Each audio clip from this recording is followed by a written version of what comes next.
Ya saben que en medicina tenemos un montón de fetiches, ¿no? Uno de nuestros fetiches favoritos es ciencia. Nos llamamos la boca de la palabra por todos lados. ¿Sí? No tenemos más fe que en la ciencia, ni tenemos más fe que en el saber, ni en el universitario, parafrasearlo y demás. Nos fascina. Y dentro de los múltiples fetiches que tenemos, esas sobrevaloraciones muchas veces irracionales, uno de ellos se llama el sistema de referenciación Vancouver. En medicina nos fascina, es un fetiche. Lo que digo es un fetiche porque en ninguna otra carrera sucede, salvo enfermería y alguna otra salud. Es como que nos gusta utilizar, así se llama, un sistema de referenciación que se denomina Vancouver como el sistema de referenciación bibliográfica único que deberíamos usar en medicina. ¿Por qué? Porque nos encanta esto de que hay cosas distintivas para la carrera, ¿no? De esta construcción de la que hemos hablado ya, de esta imagen de superioridad intelectiva y demás. Bueno, sistemas de referenciación hay montones, por lo menos 20 conocidos, dentro de los cuales está APA, Vancouver y demás, pero con este fetiche que tenemos en medicina muy vinculado a esto, por lo que en el 99% de los trabajos que les pidan siempre les van a pedir Vancouver en medicina, en todas sus carreras, pero cuando por alguna razón estén en un contexto no tan médico y digan Vancouver, les van a hacer así de va a ser totalmente al revés. Del mundo organizado y académico en general no usa Vancouver, salvo en nuestras carreras. ¿Por qué? Porque personalmente creo que es un sistema muy confuso, repetitivo en algunas cosas, pero igual lo vamos a ver después. Pero con esa salvedad, en este ensayo vamos a utilizar el sistema de referenciación APA, no Vancouver, en este ensayo. Vancouver lo vamos a utilizar en el último módulo, en el módulo de investigación. El sistema APA es el de la Sociedad Americana de Psicología, que es un sistema muy usado en casi todas las áreas del conocimiento, en particular en América Latina. Gusta mucho este sistema por su simplicidad.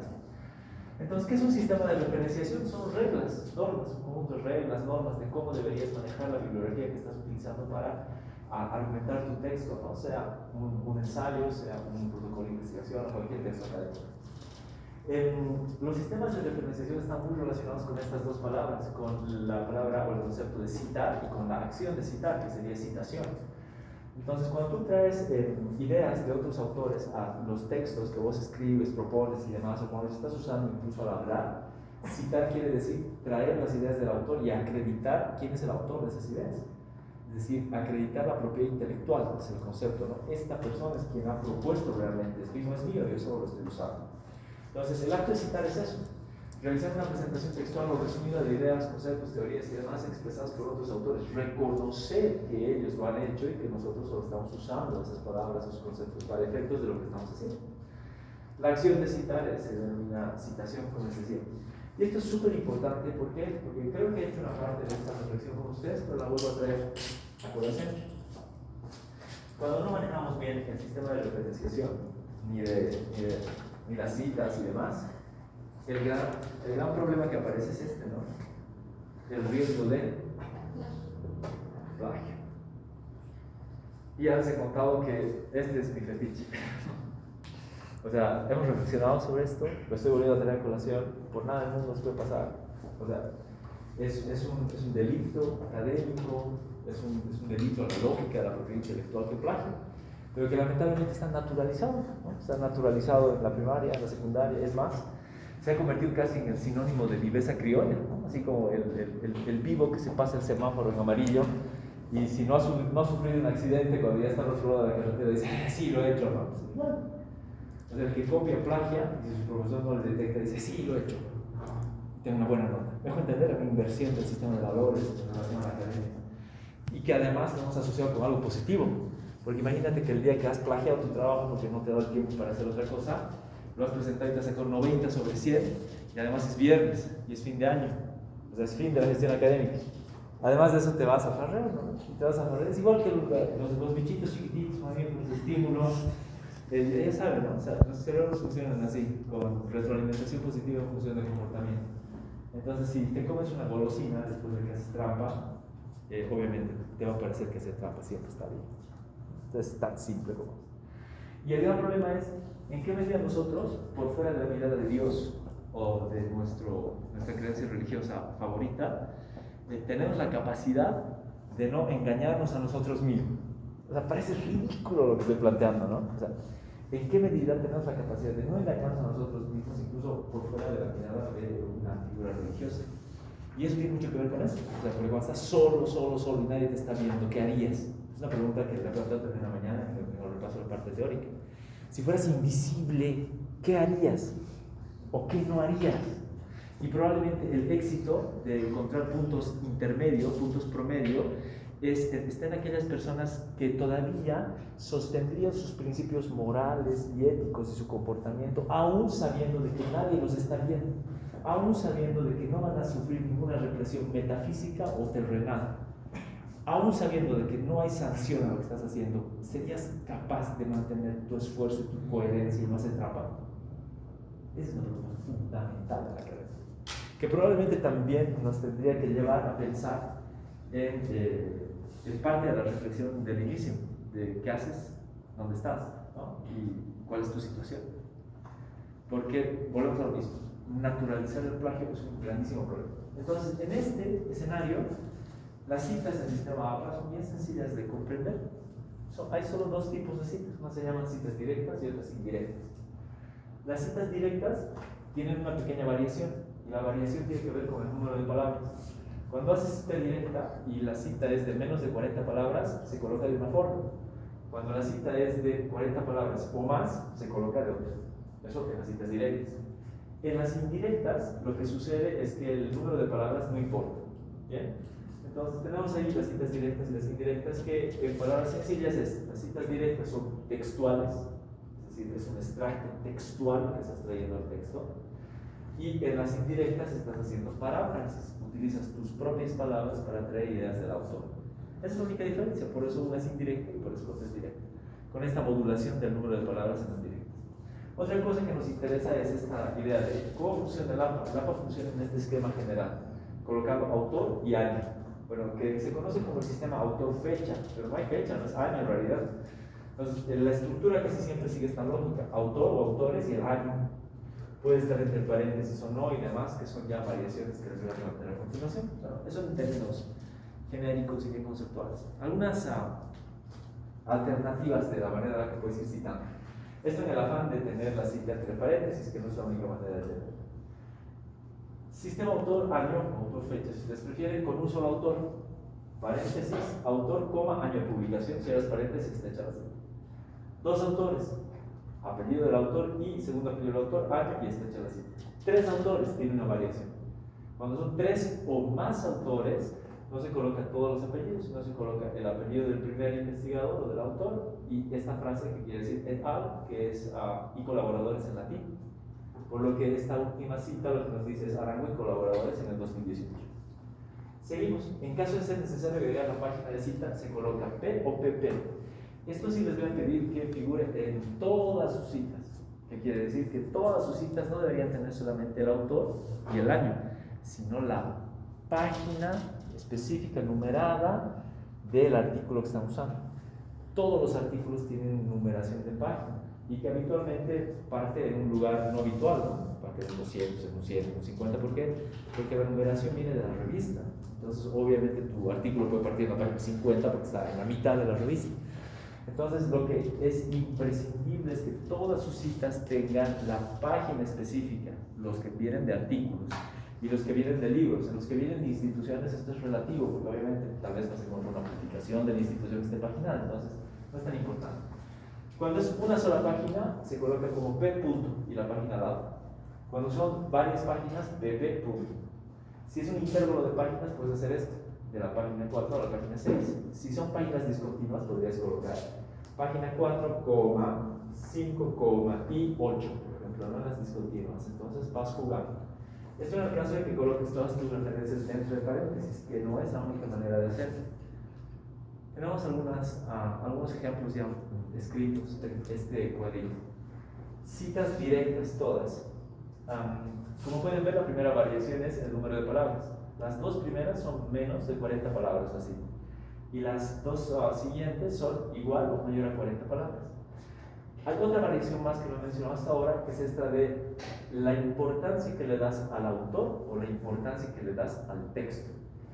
Cuando le das importancia al autor en la redacción, el autor tiene que aparecer al principio. Cuando le das importancia más al texto, el texto aparece antes que el autor. ¿Sí? Esa es una de las variaciones importantes que tomar en cuenta. Vamos a leer cómo están estructuradas. La primera dice, le vamos a dar más importancia al autor. En las citas que son de menos de 40 palabras, la cita va entre comillas, como lo pueden ver claramente aquí. Comilla, comilla, comilla, comilla. La cita completa que es textual, es literal, va entre comillas. ¿Puede haber una variación? Sí. Por ejemplo, esta es una oración completa, ¿no? La oración del texto que estoy citando está completa. ¿Por qué? Porque comienza con una mayúscula. Y probablemente aquí le falta un puntito final, es una oración completa. Pero puede suceder que no estás sacando una oración completa, sino que has partido una oración. Por lo tanto, no hay una mayúscula que inicie la oración. En ese caso, ¿qué es lo que se hace? Se colocan 3 puntitos. Puntito, puntito, puntito. Da a entender de que no está comenzando la oración. Y si la oración no ha concluido ahí también, colocas puntito, puntito, puntito. 3 puntitos. Es una de las formas en las que puede variar la oración. Si le estás dando énfasis al autor, aparece primero el autor. Como lo pueden ver aquí. Arango 2018, coma, señala aquí y viene la cita. Y a diferencia del ejemplo que hemos visto antes, en este caso la paginación no está dentro del paréntesis. Esto también lo pueden hacer. Me llevo a la página con otro paréntesis aquí, dice P.3, página 3. Si quieren colocar todo en un solo paréntesis, podríamos haber llevado esta página aquí, coma dentro del paréntesis, colocar P.3 y cerrar el paréntesis recién. Este igual es una variación, ¿por qué? Porque el autor está fuera del paréntesis y solamente está la fecha dentro. Entonces son pequeñas variaciones que están dentro del sistema de representación amplio. Otro ejemplo, énfasis ahora en el texto, no en el autor. Viene el texto primero, la cita completa que ya la conocemos, las señales físicas de manifestación, bla, bla, bla. Cierra la cita y a continuación viene el autor, que en este caso es una institución. Para referir a las instituciones deberían hacer esto. La primera vez que aparece la referencia de institución en su texto, la institución tiene que estar completa, su nombre completo. Como lo ven aquí, ¿no? Organización Mundial de la Salud. Si está dentro de paréntesis la cita y tiene una sigla su organización, la sigla va entre corchetes dentro de paréntesis, pues OMS. Y sigue lo que ya sabemos, coma, año y páginas de la 4 a la 6. Solo es necesario colocar el nombre completo de la institución la primera vez que aparece en el texto, porque se entiende que a continuación la sigla es la que ya se comprende, por lo que hay que repetir solamente la sigla en citas posteriores. Entonces OMS aparecerá y ya no el nombre completo. Seguimos citas directas. En este caso es más de 40 o igual a 40. Y más de 40 o igual a 40 con énfasis en el autor. ¿Cuál es la diferencia cuando hay 40 palabras o más de 40 palabras? La diferencia es que la cita se desacopla del texto, como pueden ver aquí, y no se usa comillas. A diferencia de los anteriores, aquí no hay una comilla y la cita está completamente desacoplada en un nuevo párrafo por fuera de la redacción. Entonces va a la redacción según Schwartz, énfasis en el autor.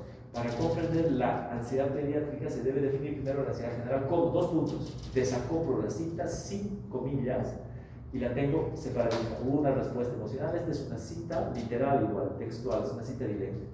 En el juego de combinaciones he puesto la página al final, que van a ser así o no, ¿bien?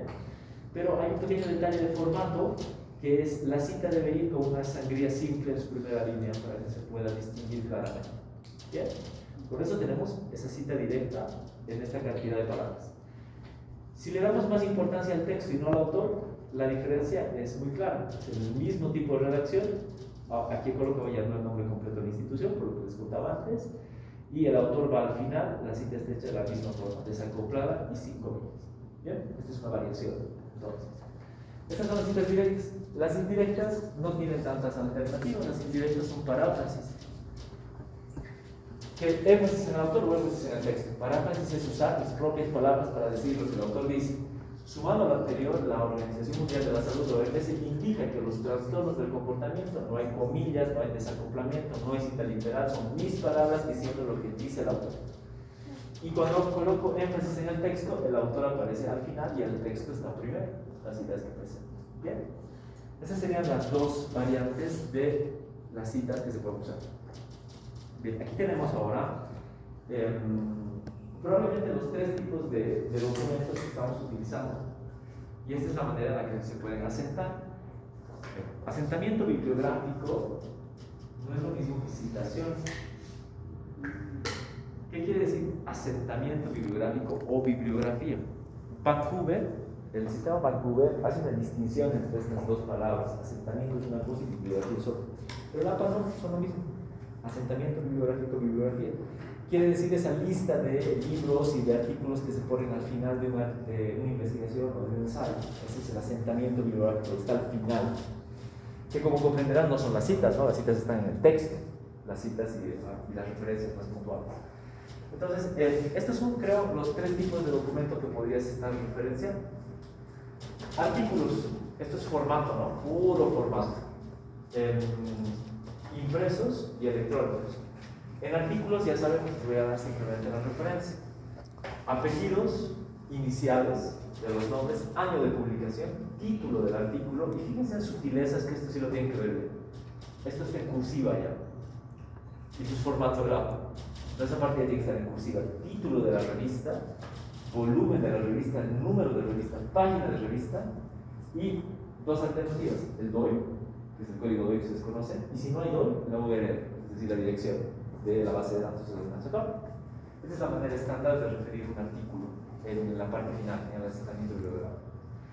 Ahora, ¿esto lo tienen que construir manualmente? No, pero sí lo tienen que revisar manualmente. ¿Por qué no lo tienen que construir manualmente? Porque las bases de datos lo tienen hecho. Solo tienen que entrar a la opcióncita que dice citar. En cualquiera de las tres, le dan citar y eligen el sistema de referenciación, buscan APA séptima edición y ya les da la referencia bibliográfica construida, armadita. Pero lo que sí tienen que hacer es contrastarla con este formato, porque no están muy bien revisados. Entonces, a pesar de que está generando la base de datos, tiene errores. Entonces lo van a revisar manualmente, pero la estructura ya está hecha, solo es copiar y pegar. Después, ¿qué van a hacer con los libros? ¿Los libros los van a referir como electrónicos? Obviamente que no, porque no son libros electrónicos. Solo lo voy a decir con sus palabras, son un vil plagio, ¿no? de material intelectual que está restringido y que es además de venta restringida. Porque obviamente en su ensayo no van a declarar, ¿no? O sea, hemos plagiado y es un libro electrónico, no. Porque sus PDFs no son libros electrónicos. Los libros electrónicos son los EPUB o los ebook, que son los que yo les mando para el ejemplo autogénico y demás, los que se abren con Google Books. Entonces tienen registro de EPUB, de libro electrónico. Los que tienen en PDF son copia ilegal, por lo que no los pueden declarar así. Entonces, ¿cómo los van a declarar? Los van a declarar como si estuvieran impresos, como si estuvieran el libro. Entonces, esos libros son impresos en este formato. A no ser que tengan un ebook o un EPUB. Si tienen un ebook o un EPUB, va como libro electrónico. Pero, aún así, si tienen el EPUB o el EBUB o el ebook, tienen que verificar que sea de distribución gratuita. Por ejemplo, Respira de James Nestor no lo podrían poner como EPUB. ¿Pero por qué existe en formato EPUB? No es de venta libre. Y además ni siquiera hay plataformas de blogs. Si ustedes buscan ese libro no lo van a encontrar. Entonces yo se los he traficado, por ejemplo. Entonces, eso no lo pueden declarar como EPUB, a pesar de ser en formato EPUB, ¿no? Los libros que son de distribución gratuita EPUB dicen en la tapa y en la contratapa: este es un ebook de distribución gratuita y licencia de propiedad intelectual abierta, ¿no? Así como los fármacos, que los pueden vender con son muestras médicas igualito. Entonces, estamos en eso. Los declaran como impresos artículos electrónicos. A ver, ¿qué más la mano? Julia, ¿levantaste la mano? No. Sí, pero era lo mismo. Bien, entonces, ¿se entiende bien, no? ¿Pero dónde va? Y el formatito lo sigue nada más, sigue la misma lógica. Apellidos, iniciales, bla, bla. En el libro hay una variación que es un poco más notoria, porque viene el título del libro, la edición del libro, que vendría a ser el año de edición, el lugar de publicación, que habitualmente son capitales de países, y la editorial, el nombre de la editorial que está produciendo el libro. Pongo ejemplos. Libro. Imagínense este libro, ¿no? Apellido del autor, las iniciales de los nombres, el año de publicación, el título del libro, manual de pediatría, edición, cuarta edición, ciudad o lugar de publicación, Buenos Aires, 2 puntos, y Walters Kluwer es la editorial, es el nombre de la casa editorial que está produciendo el libro. Más abajito, libro con más de un autor, primer autor y segundo autor en el mismo esquema, y repiten todo el formato. Este es un tipo de referencia que aplica mucho en medicina. Recuerden que los libros biomédicos, clínicos en medicina habitualmente son compilaciones. Las compilaciones se pueden ver de esta manera, ¿no? Como compilaciones. Algunos libros los declaran no como compilaciones, sino como coordinaciones, y otros los declaran como editores. ¿Qué quiere decir? Que hay una persona o dos que son las que coordinan la publicación y el juntar todos los artículos y convertirlos en un libro. A esa persona, dependiendo del tipo de material que está manejando, se la puede llamar editor, compilador o coordinador. Que para efectos de nuestra referencia vamos a creer que son lo mismo. No son lo mismo, pero no nos interesa ahorita si son lo mismo o no. Pero si tienes un editor, funciona ahí. Si tienes un coordinador, funciona ahí. Si tienes un compilador, también. ¿Dónde varía la referencia aquí? En esta cosita, súper pequeño. Hay que estar atentos, ¿no? No se olviden la ciclicidad de nuestros remotos en Sucre, estamos al borde de 50 y 70 años. Editor, paréntesis, ed punto. Compilador, paréntesis, comp punto. ¿Está tocando? Sí, ya.